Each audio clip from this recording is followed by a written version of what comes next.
So I've been having a great time in Charleston, South Carolina, and I needed to do an update on how the Ghost is doing, and I can tell you she's doing absolutely wonderfully. I stayed last night at Planet Fitness, got a workout, a shower, and slept there. I may do it again tonight. But I had some questions and people wanted to know some information, so I'll give a little update of where we're at.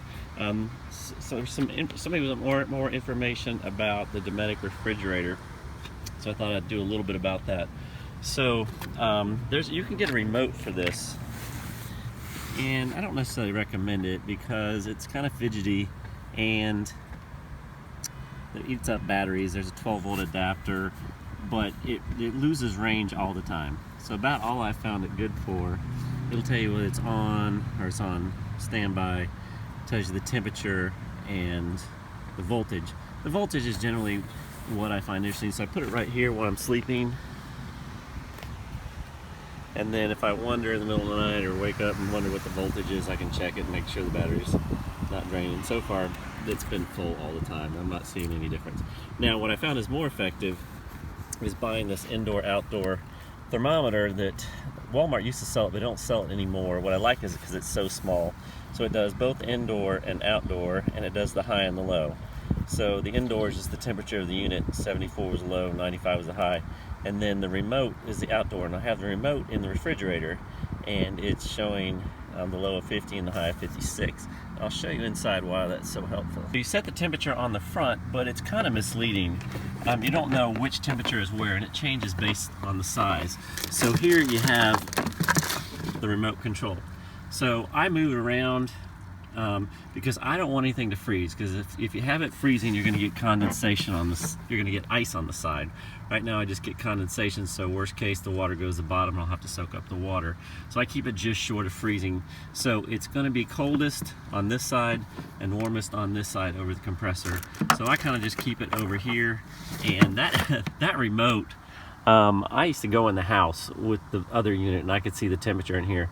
And also just with a quick glance, I'll know if there's any problem, if it's cut off or anything, because I'll see the temperature rising on the remote.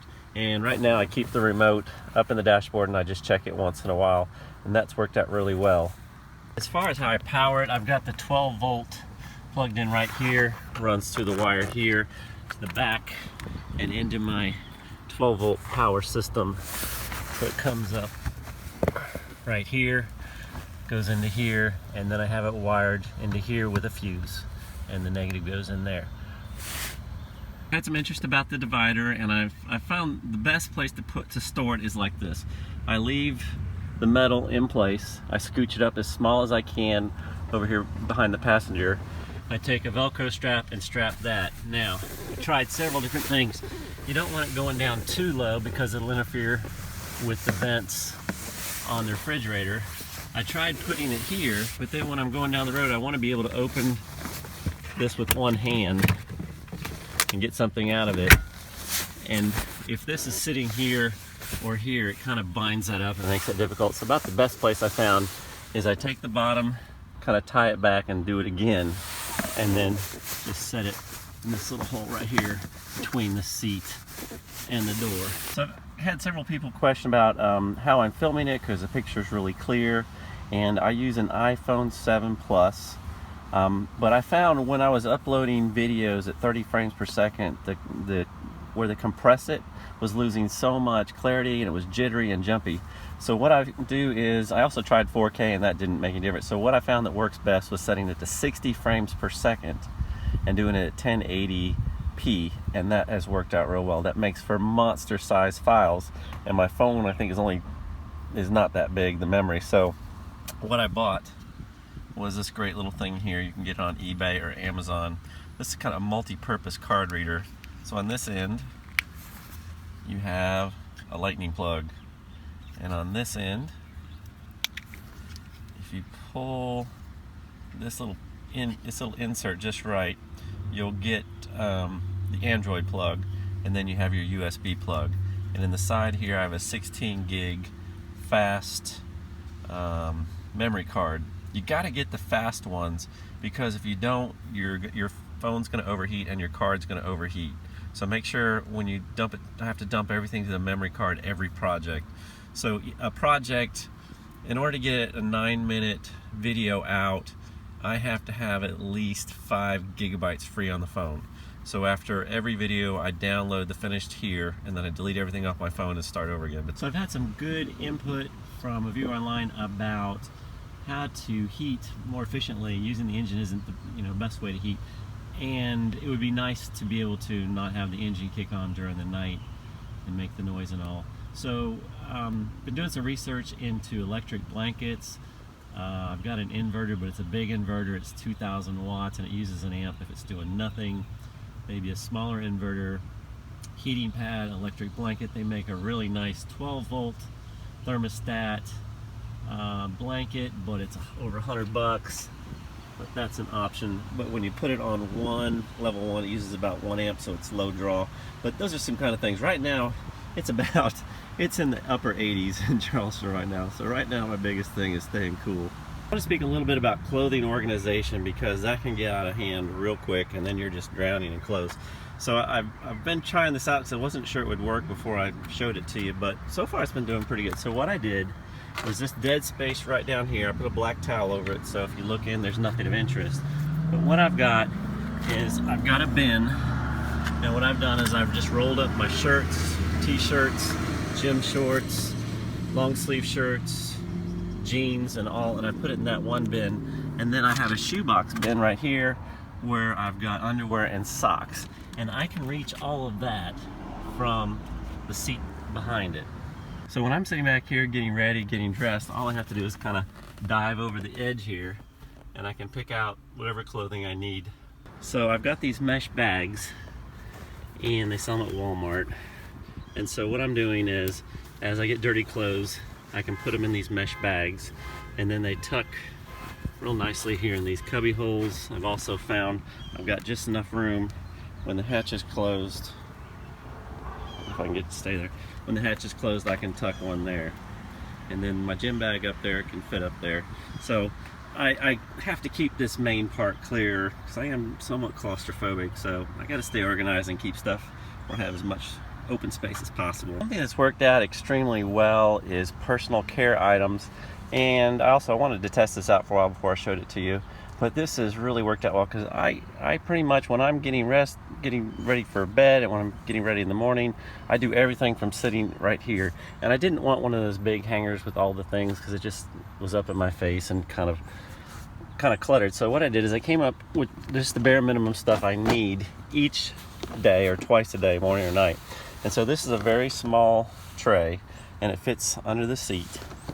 And I've got all the absolute necessities. So I've got this big workspace here. So I can open this up. I can put the lid next to it and pull my wet wipes out. Wet wipes are a necessity. Wow, these are great. You can get 80 of them for I think $1.50 at Walmart. Get the cucumber. The non-scented wasn't much for it, and the other ones all smell like baby. The cucumber is pretty good. So here I've got my shaver, deodorant, body spray, contact lenses, just little things that are easy to get lost. Mirror for shaving. This is contact solution, some vitamins. This is low dose aspirin. Just read a lot about that. That was good to make sure you never have a heart attack. Some allergy medicine. My rechargeable sonic toothbrush, which is awesome. Toothpaste. Now this is Q-tips. So you can get this at Walmart. It's designed for liquids. Just shove a bunch of Q-tips in there and shake, and they come out. So everything you kind of buy that's in a big box, you're gonna have to size down to a little box. Now, all the personal care items that I don't need every day or that I need to replenish this are stored in the back, under the back, in the basement area. Now, how I made this, I tried it without these dividers and everything just jumps around and it's madness. So these are scraps of this corrugated vinyl stuff, which is easy. You can cut it with scissors. And then, so I cut out a couple pieces and then I just took a screw here and just took my electric screwdriver and just drilled it in, and it'll go in between these little cells. There's 2 there. You need to put 2 at one point so it doesn't spin. So there's 2 on this side. And it's great if you mess up, you can just take them out. You got a little hole, you can add more and divide it up even more, so it just fits what you have. So I actually lived out of this at home for several days just to make sure it works. So I didn't go to the medicine cabinet, I didn't go to the kitchen cabinets or anything. I lived out of this, and then I found out it works really well. So everything else will be under here. Everything else is under here, so if I need to any of those other things, I can get it under here, and it's a little easier. I've shown this before. I've got this little bin here standing on its edge, and it's clipped back to hang on something. But so what I did is I put in, again, some more of those shelves, but I made sure that when I screwed them in that the back side is lower than the front. And so I've got some snacks during the night, some stuff like my earphones and spoon and all. But my most important thing, and this is great to get out of the way, is the fan goes in here, and I can get it up and down real easy in the morning, get out of the way. And this has been an absolute necessity. One of the few things you guys really gotta have. This is a USB fan, and this thing just mounts just about anywhere. This has been so wonderful, especially since it's warmer down here. So I've been staying in a parking lot that has overhead lights, so I'm not really worried about a lot of light escaping from my curtain. When I pull the curtain around, I leave my windows cracked on both sides. I bring the curtain over here and then kind of drape it over the fan, and then the fan can shoot air this way, and that worked pretty good last night. Something else that just every little tiny bit of space is important. So when I'm in bed, there's a couple things where you just have small things and you don't want to lose it, because even in a small space like this, things roll, things shift, and they'll always find the craziest little nooks and crannies to get stuck in and drive you absolutely nuts wondering where it went.